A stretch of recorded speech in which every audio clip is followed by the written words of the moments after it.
Farina lives. Okay, I'll go knock on the door.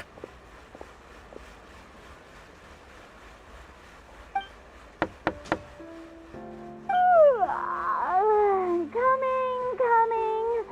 Ugh, seriously, who's knocking before afternoon tea?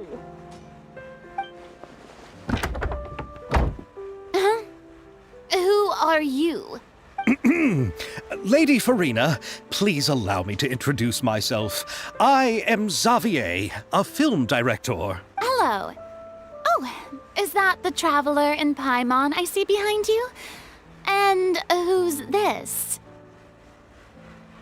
I'm Chiori. Ah, the one from Chioria Boutique.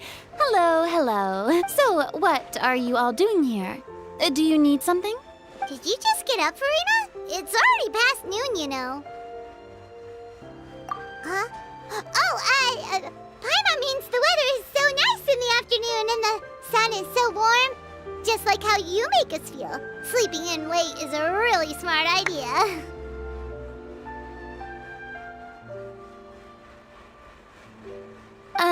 No. I was just up late last night reading some novels. What does sleeping in have to do with the weather? This is a small gift we've prepared for you, Lady Farina. No need to be so formal. I'm just a regular person like everyone else now. Oh, is this Fontinalia mousse? It's one of my favorites!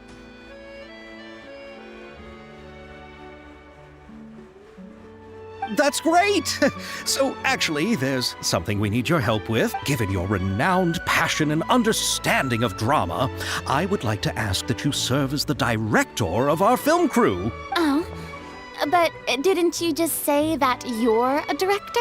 Yes, but for this particular project, I'm mainly working as a producer. Besides, I'm sure that your understanding of the performing arts far surpasses my own, Lady Farina. Are the Traveler and Paimon also part of the film crew?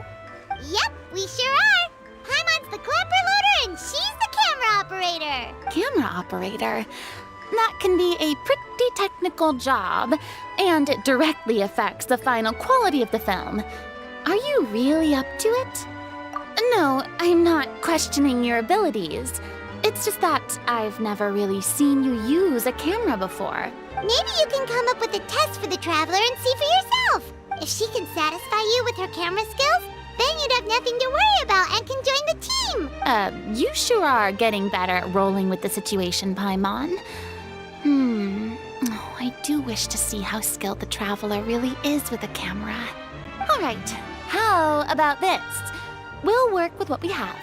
I'll give you some scenarios and see if your work is up to my standards. Very good. It's essential for the camera operator to understand the director's vision. Are you ready?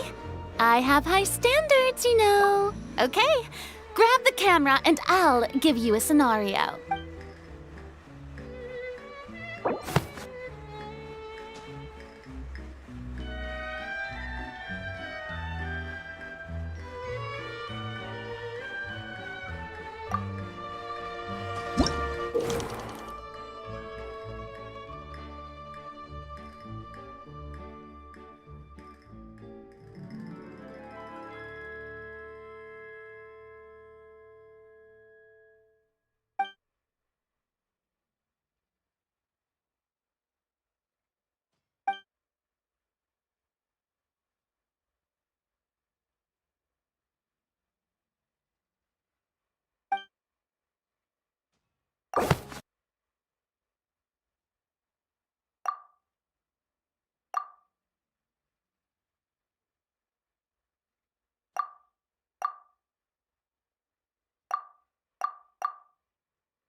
let me be honest.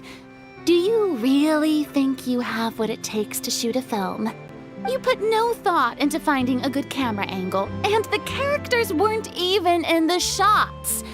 As for the original intent of the characters' lines, did you leave them somewhere in the vicinity of Elton Trench? I mean, I guess you could be trying to pursue your definition of the avant-garde, if that's what you're doing. Yeah! Does that mean you agree to be our director, Farina? Did you think I would agree just like that? After our performance of the Little Oceanid, I've begun to make a name for myself again, you know. In fact, I've already had several troops approach me for the Fontaine Film Festival. Unfortunately, the scripts were all pretty boring and didn't pique my interest. If others were to find out I agreed to work with you so easily, then, well... Hey, but didn't we have a deal? What else do we need to do to convince you, Farina? Well... Huh? You know how much you're willing to pay me to be the director? The pay is also an important factor for me to consider, you know. Well, I can offer you this much? What? That's all?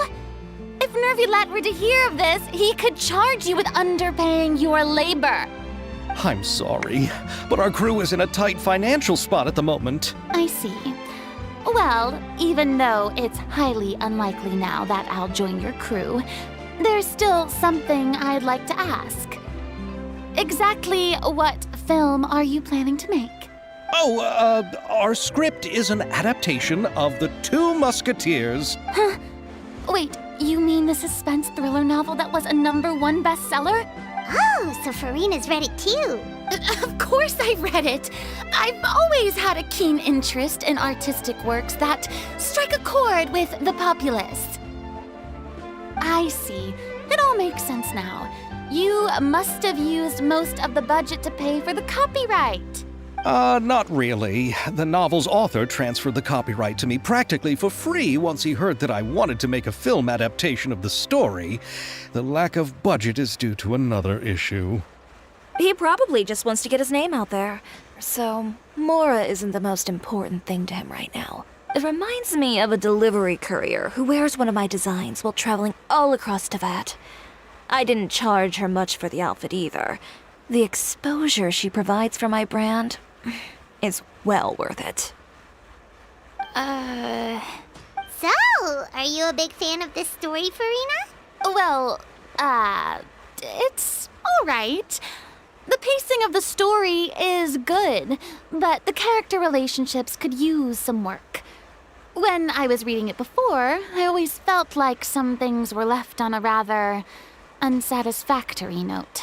Ahem, Mr. Xavier, if, hypothetically speaking, I agree to be the director, how much freedom would I have in terms of script revisions and creative interpretation?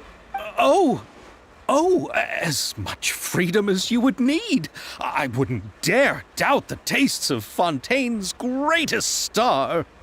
Good. Then I'm free to alter the script as I see fit. Absolutely, no problem.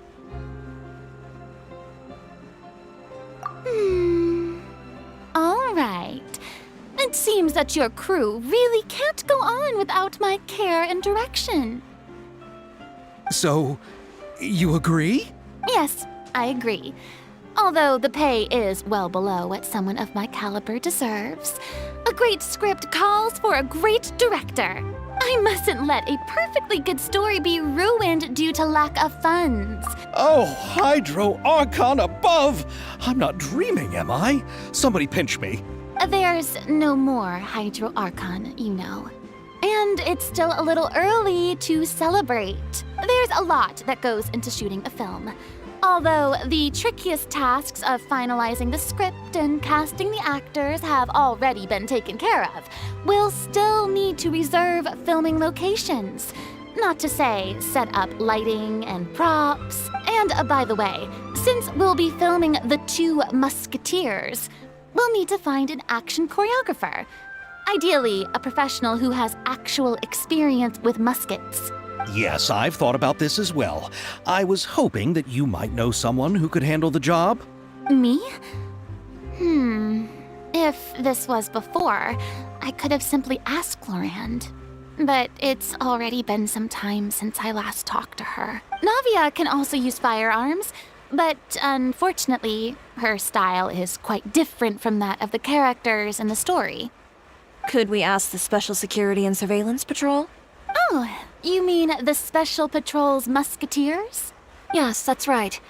They work with muskets every day. I can't think of anyone more qualified than them. They would be under Nervilette's jurisdiction. Unfortunately, I don't have any connection with them at all. So, in the end, we still have to start by talking to Nervilette. No need to go to all that trouble. I know their Captain Chevres. Oh, you do? Wait, Chiori, how do you know the captain of the Special Patrol's Musketeers? No particular reason. Running a business means dealing with some trouble from time to time, and she's helped me out on a few occasions. In return, I've helped her handle a few situations in which the Special Patrol couldn't get involved directly. So you're saying there's been times when the Special Patrol needed a fashion designer to handle a situation? Your work is becoming more and more mysterious. It'd be best to keep it that way. She sounds professional enough. She is a captain, after all. But I imagine the Special Security and Surveillance Patrol must be busy with their duties. Do you think she'd really have time to help with shooting a film? And then there's the issue of pay. Well, it just so happens that she's also not the kind of person that's just after Mora. As for whether she has time, I'll have to go and ask her first. Then I'll leave that to you. No problem. Having Farina join feels like a big boost to our team. Of course. Just wait until the day of our premiere. You'll witness the true power of my name in these lands. You'll be so glad I agreed to help. I'll be sure to ask some people I know to see if they'd be willing to act as extras. Seems like you're finally getting more comfortable with your own reputation now. I didn't ask for the Clapper Loader's commentary, Paimon. Then let's get going. I happen to know where Chevres is today. By the way, I'm curious. If my pay is so low, then what about our two lead actors? Didn't they travel here all the way from Inazuma? Actually, they told us that they see the trip as part of a cultural exchange, so they didn't ask for any pay. What? So is every person in Teyvat who doesn't want money gathered here to shoot this film? Don't tell me Chiori isn't being paid either. I already knew Xavier from before, and he's also agreed to give my brand some good exposure. It seems the gods have really smiled upon you, Xavier. And that certainly doesn't include me, mind you.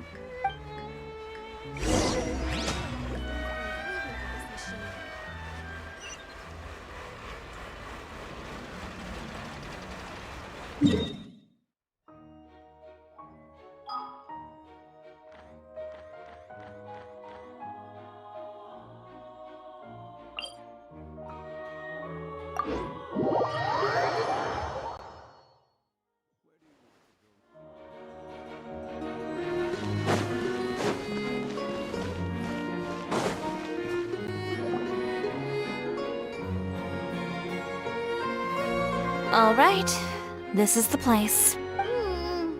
But where's the captain? There's hardly anyone around here. She's over there.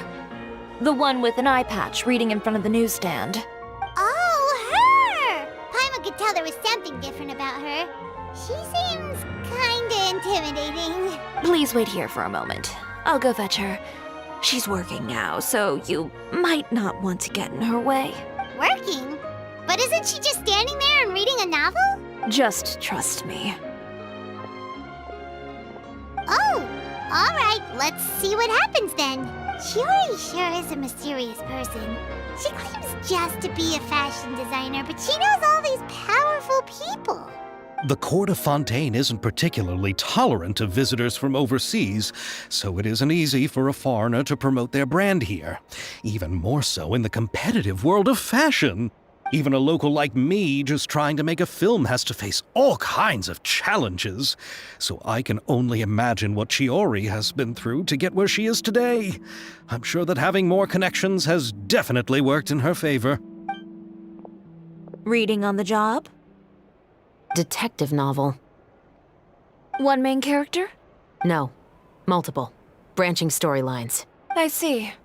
How's the plot coming along? One of the main characters is about to make a choice that will affect the rest of his life. I'd wager he's going to make the wrong choice. Any way to speed things up? There's something I need your help with. You know that doesn't depend on me. It all comes down to what the character chooses. Which is exactly why I'm here to help.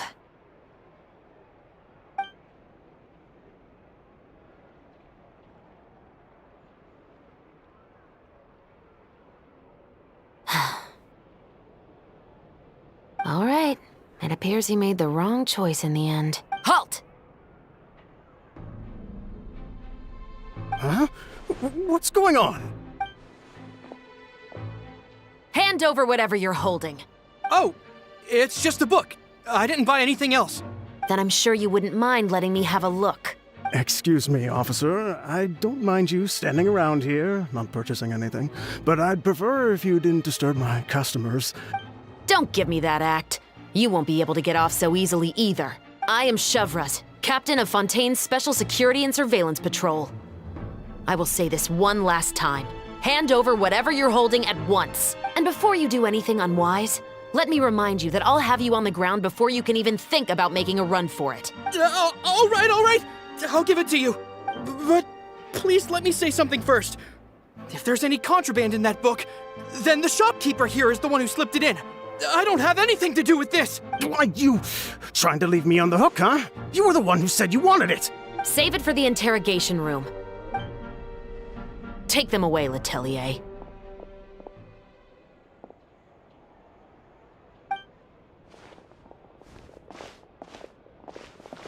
What's going on here? 1 second you're reading a book and the next you're escorting people away! And who are... Oh! Aren't you the traveler who's been all over the papers recently? Chiori, I'm assuming what you wanted to ask me about has to do with them, right? Maybe I can let you in on what's happening then.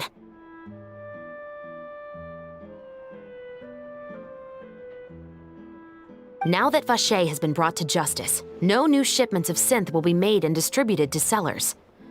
The Fontaine guards have been busy collecting the remaining synths still circulating on the market. Thanks to a tip from our reliable source here, this should be the very last batch. Oh, so you were pretending to read a book in order to catch the bad guys! Oh, Paimon almost forgot to introduce ourselves. Paimon is Paimon, and this is the Traveler and Xavier! Hey, I'm Shavraz. You probably already heard me introduce myself, so I won't bother repeating it. Yeah, why didn't you make a move as soon as you had the chance? Were you worried that my intel wasn't accurate? No, I wanted to see if the shopkeeper would turn himself in first. All he had to do was come up to me and say that he didn't know where the synth had come from. If he did that, then I wouldn't have had to press charges on him.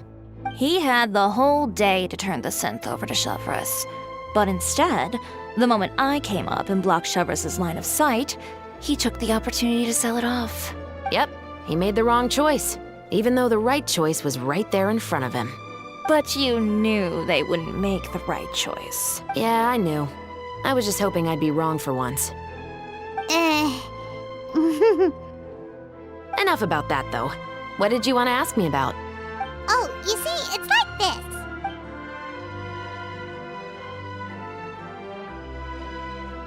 this. The Two Musketeers. You certainly have a good eye for a story.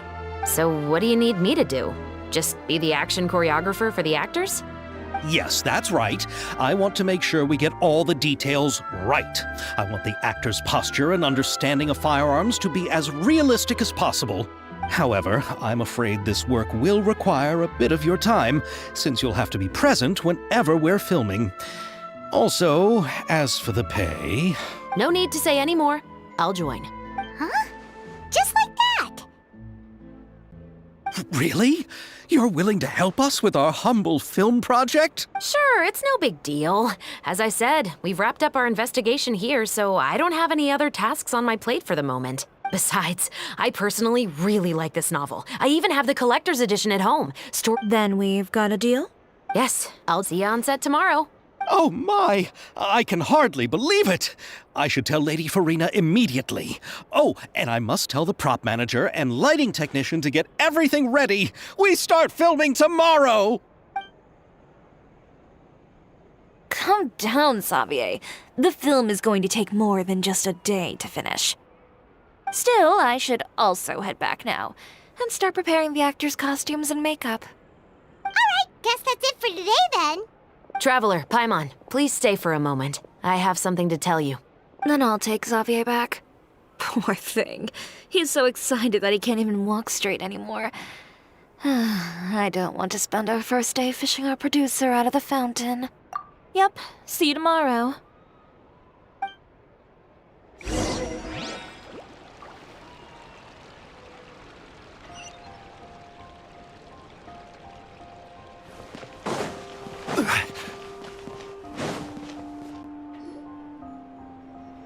So what did you want to tell us, Chevres?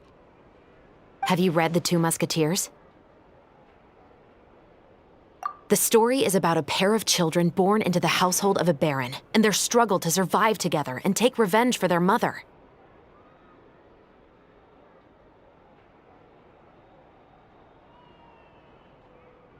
They were raised at the baron's estate, where their mother worked as a maid. The two were illegitimate children that the baron had with the maid, so they were never treated well by anyone. One day, upon returning home, they found their mother had been murdered and left dead on the floor. It was quite evident that the culprits were the other members of the baron's household, who never had any kind words to say to them. However, the baron was able to exert his influence and keep the whole thing under wraps. The mother's death was eventually deemed as a suicide, and there was no chance of bringing her murderers to justice. The two siblings decided to flee and someday avenge their mother. Many years later, members of the baron's family suddenly started turning up dead one after the other, all killed by gunshot. A rainbow rose was found on each of the victims' bodies, being the flower that the kid's mother liked best. The Baron believed that the mother's soul had come to take vengeance on him, so he lived in fear each day. But it was actually those two siblings who had fled all those years ago. They relied on each other to survive and trained day and night, eventually becoming adept musketeers. They used all of their abilities to collect evidence and clues before executing their plan and exacting revenge on the Baron. That's quite an exhilarating story. Yep, the Baron got what he deserved for his evil deeds, and justice was able to prevail. It was just the kind of story I enjoy. Oh, so is that why you were so willing to join our crew, Chevron? You could say it was one of the reasons. Oh, you mean there were other reasons? I've read the reports about you. Whether it was at the trials or when you lent your hand to resolve our nation's crisis, you've shown that you've got a strong sense of justice, as well as a great mind for deductions. Yes, you're as sharp as I expected. It seems you've experienced many similar situations before. There's been a recent murder case involving muskets. The perpetrator's methods appear to be very similar to what is described in the novel. Huh? Really? The Marechaussee Phantom hasn't yet released any information to the public because the investigation is currently at a standstill. A murder involving firearms? But not that many people use those in Fontaine, right?